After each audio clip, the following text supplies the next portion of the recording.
Hello friends, आपका स्वागत है आपके अपने यूट्यूब चैनल स्टोरी हाउस पे, जहां मैं तनुश्री आपको सच्ची घटनाएं सुनाती हूं। तो आज फिर से मैं हाजिर हूं आपके सामने एक सच्ची घटना के साथ। तो चलिए घटना को शुरू से सुनते हैं। ये घटना सुगंधा नाम की एक लड़की की सुनी हुई बिल्कुल सच्ची भूतिया घटना है।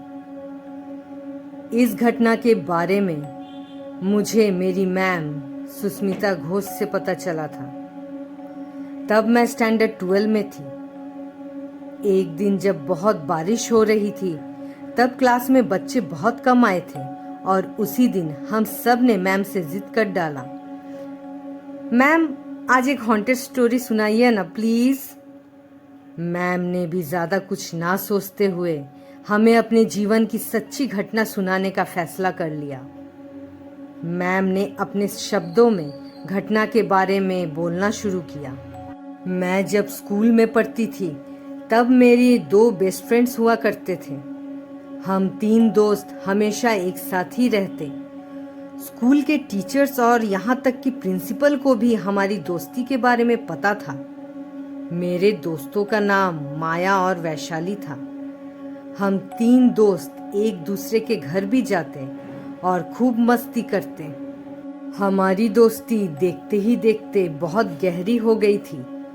एक दिन की बात है, उस दिन वैशाली स्कूल नहीं आई थी। वैसे तो वैशाली कभी भी स्कूल एब्सेंट नहीं करती, पर पता नहीं उस दिन उसे क्या हो गया था।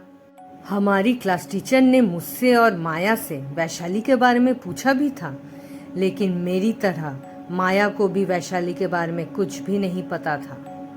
स्कूल से लौटने के बाद मैंने वैशाली को कॉल किया। फोन आंटी ने उठाया था। आंटी से बात करके ये पता चला कि कल रात से वैशाली की अचानक से तबीयत खराब हो गई है। उसे बहुत तेज बुखार के साथ लगातार उल्टियां भी हो रही है। खबर मिलने के बाद मैं जाकर वैशाली से मिलकर आई। उसकी तबीयत पहले से भी खराब हो चुकी थी। वैशाली के पापा ने डॉक्टर से भी कंसल्ट किया, पर डॉक्टर की दवाइयां कुछ असर ही नहीं कर रही थी। ऐसे ही कुछ दिन और बीत गए। बाद में माया से मुझे पता चला कि वैशाली को हॉस्पिटल एडमिट किया गया है और कुछ टेस्ट भी किए थे, और शायद टेस्ट रिपोर्ट्स में कुछ पता चला है। शायद उसे टाइफाइड हुआ है। डॉक्टर्स का कहना है कि उसे हॉस्पिटल एडमिट करने में काफ़ी देर हो चुकी थी। उसके लीवर में इन्फेक्शन फैल चुका है और इस इन्फेक्शन को अब ठीक नहीं किया जा सकता। वैशाली के हेल्थ कंडीशन के बारे में अंकल और आंटी को डॉक्टर्स ने पहले से ही सब कुछ बता दिया था। मैंने जब ये सब कुछ माया से सुना, तब मुझसे रहा नहीं गया। मैं और माया अपनी दोस्त वैशाली को देखने हॉस्पिटल चले गए। मैंने वैशाली को हॉस्पिटल बेड में अधमरे कंडीशन में देखा। चारों ओर मशीन्स और पाइप्स लगी हुई थी। उसके आंखों में आंसू भी थे। वैशाली हमें देखकर बहुत खुश हुई थी। उसने कहा भी, मैं मरना नहीं चाहती। तुम लोगों को छोड़ के मैं कैसे रहूंगी। इतना बोलते ही वहां नर्स आ गई और हमें बाहर जाने के लिए बोला गया। मैंने वैशाली को इतना दुखी आज से पहले कभी नहीं देखा था। हम फिर घर वापस आ गए। उस रात मुझे ठीक से नींद ही नहीं आ रही थी। अचानक से मैंने अपने बेड के पास किसी को महसूस किया। धीमी धीमी नींद वाली आंखों से मैंने अपने बेड के साइड में वैशाली को बैठे देखा। मैं बिल्कुल हैरान थी। मैंने पूछा, वैशाली तुम कब आई? यहाँ तुम हॉस्पिटल से कब घर वापस आई? मुझे बताया भी नहीं। अभी कैसी तबीयत है तुम्हारी? मैं एक के बाद एक सवाल पूछ रही थी और वो मेरे पीछे तरफ मुंह करके बैठी थी। थोड़ी देर के बाद उसने सुकून की सांस लेते हुए कहा, मैं अब बिल्कुल ठीक हो गई हूँ। अब मुझे कोई दिक्कत नहीं। मैं तुम्हें अपने साथ ले जाने आई हूँ।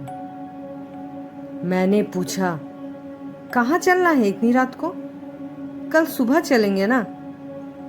उसने कुछ भी जवाब नहीं दिया और सीधे मेरे कमरे से निकलकर बाहर रास्ते की तरफ चली गई। मैं उसे रोकने के लिए उसके पीछे पीछे तक गई। रुको रुको वैशाली, कहाँ जा रही हो? मुझे होश ही नहीं रहा मैं कब घर से रास्ते तक चली गई। फिर मुझे और कुछ भी याद नहीं। जब मेरी आंखें खुली तो मैं घर पे थी और मेरे आसपास मेरी मम्मी और आसपास के लोग थे। मेरी मम्मी ने मुझे बताया कि कल रात मुझे हमारे घर के पास रहने वाले अशोक अंकल ने ब्रिज के ऊपर खड़े रहते हुए देखा और मुझे पास से बुलाने पर मैं वहीं बेहोश होकर गिर गई। अंकल मुझे घर लेकर आए थे और पूरी रात मैं बेहोश पड़ी रही और सुबह जाकर मुझे होश आया। मम्मी को मैंने मेरे साथ घटी कल रात की सारी घटनाएं बताई। शुरू में तो किसी को भी मेरी बातों पर विश्वास नहीं हुआ, पर कुछ देर के बाद मेरे घर माया दौड़ते दौड़ते आई और बोली, कल रात वैशाली की मौत हो गई है। अभी उसकी डेड बॉडी को हॉस्पिटल से घर लेकर आ रहे हैं। इतना बोलते ही मुझे सारा कुछ समझ आने लगा। उस दिन के बाद से वैशाली मेरे सपनों में रोज आती और सिर्फ एक ही बात बोलती, मैं तुम्हें अपने साथ ले जाने आई हूँ। मेरी भी तबीयत अब डर से धीरे धीरे खराब होने लगी थी। ऐसे ही करते करते 2 महीने जैसे बीत गए। मुझे अभी भी वैशाली की आत्मा दिखती थी और वो बड़ी ही भयावह तरीके से लंबे लंबे हाथों से मुझे अपने पास बुलाती। मैंने ये बात अपने पेरेंट्स को भी बताई।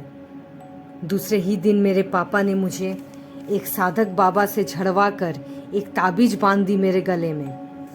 बाबा ने कहा कि जब तक ये ताबीज रहेगा तब तक वो प्रेत आत्मा मुझे दिखाई तो देगी पर मेरे नज़दीक नहीं आ पाएगी। ताबीज पहने भी कुछ दिन बीत गए थे और मेरे मन से अब काफ़ी कम होने लगा था डर। अचानक से उस रात सपनों में मैंने फिर से वैशाली को देखा और अब इस बार वैशाली अकेले नहीं थी, उसके साथ माया भी थी। मेरी नींद फट से खुल गई। ये मैंने क्या देखा? ये क्या था? उस रात पूरी रात मैं जगी रही। दूसरे ही दिन मुझे फोन आया माया के घर से। माया अब इस दुनिया में नहीं है बेटा। वो कुछ दिनों से बहुत डरी डरी सी परेशान रहती थी और अचानक से कल रात उसने अपने ही कमरे में आत्महत्या कर ली। वो मुझे छोड़कर चली गई है।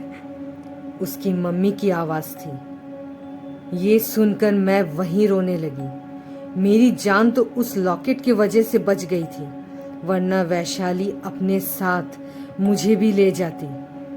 उस दिन के बाद से पापा ने मेरे लिए घर पर माता काली की पूजा करवाई थी और उसके बाद से मुझे वैशाली या फिर माया की आत्मा कभी नजर नहीं आई। तो ये थी मेरी सच्ची अनुभव वाली घटना। आज भी मैं वो सब याद करने से डरती हूँ। मैम के इतने बोलते ही स्कूल की घंटी बज गई। ये घटना यहीं ख़त्म होती है। आपको कैसी लगी हमें ज़रूर बताएं। अगर अच्छी लगी तो ज़रूर चैनल को लाइक और सब्सक्राइब करें ताकि इसी तरीके की कहानियों का मज़ा आप ले सकें और सच्ची भूतिया घटना को एंजॉय कर सकें।